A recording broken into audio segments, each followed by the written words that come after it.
Hey guys, how's it going? Welcome back to the Time Bomb channel. Of course, with myself, a Bombardier. Hoping all is good in your part of the world.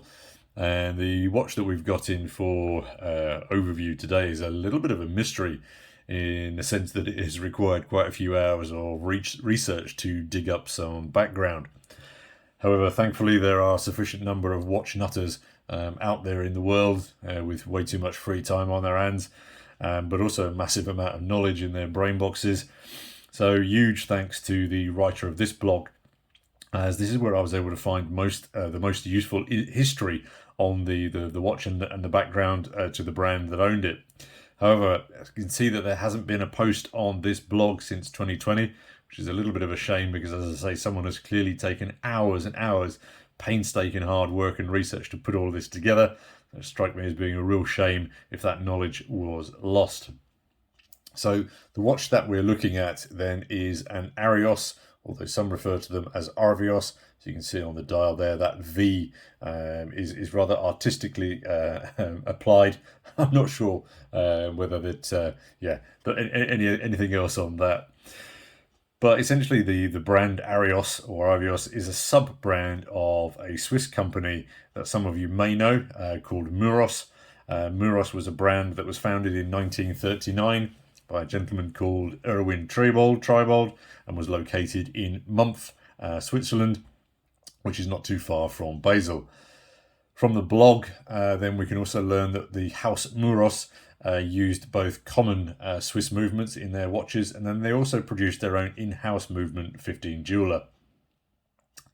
They applied these then in a multitude of some brands.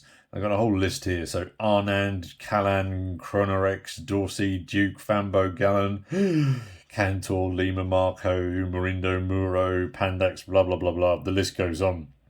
So clearly at the time they were having great success with what they were doing, which oddly then only lasted until the 1960s when it was bought by a larger Swiss family, with their watches still being produced up into the 1990s, when they seem to have disappeared. However, rather weirdly, then they reappeared in the noughties with this website.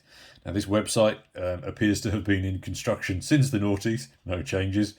I did drop them an email here to ask if they could give us an update or some more background on this particular watch, or what's happening at the moment with the brand.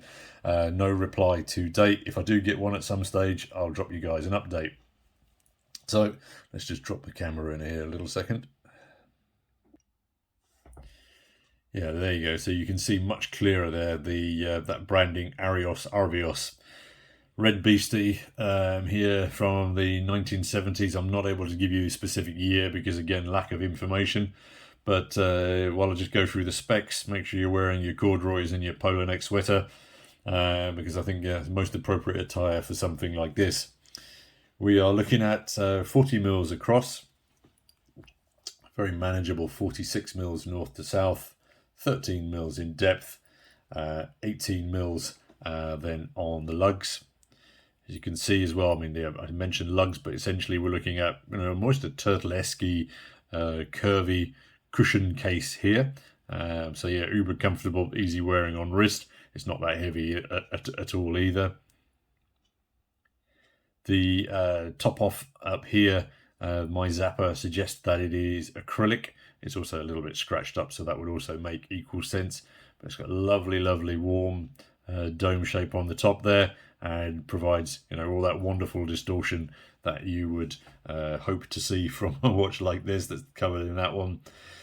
I think I don't know what should we call it, that delicious sort of morello cherry and some red sunburst is a fantastic dial color. I've never owned a watch of this dial color before, so it's interesting for me to see, framed by that quite interesting minute track around there, which, as you can see, has just lost a little bit of the markings over time. But again, interesting to see how that just scallops into the dial, but does also sit above it just a fraction, just to create some extra depth.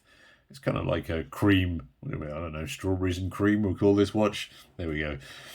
Stream of consciousness, apologies. Let's get back to the watch. The other interesting aspect about the minute track, if I can just get the reflection off it, is that we do have this quick set month at the top. To me, it's a little strange because normally you find the day of the week up the top there and the month elsewhere. But yeah, still fully functioning. And very interesting to see, he says. Sorry, I'm going to knock the camera out the way here. Yeah, it's just, there we go. Sorry, didn't want to, as I say, it hasn't been serviced, so I just didn't want to force that. But yeah, there we go. You can see it moves it around. Very interesting to see. For me personally, as I say, quick set month.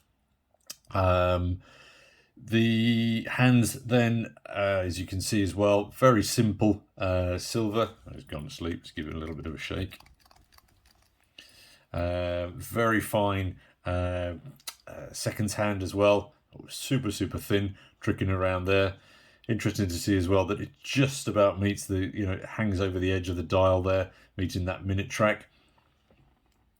The hour markers, I thought, had a tiny bit of loom in them, but I think it's more just the same cream colouring as you see on the minute track, because under in the dark you can't see anything.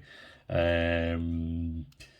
I think that blood red dial, if you consider this age is nearly 50 years, got to be up coming close to 50 years old. It's just brilliant. I've no idea again what it's actually made of. If it's enamel or painted on, etc. Really struggled to find any information about that. So, yeah, interesting find I think from the 1970s. Obviously through the research into the watch, then I did discover that they had some equally groovy designs. They even went into the Anna Digi market here. Although I have to say, I think I prefer my Citizen Anna Digis. Then they also obviously, classic silver black dressy pieces.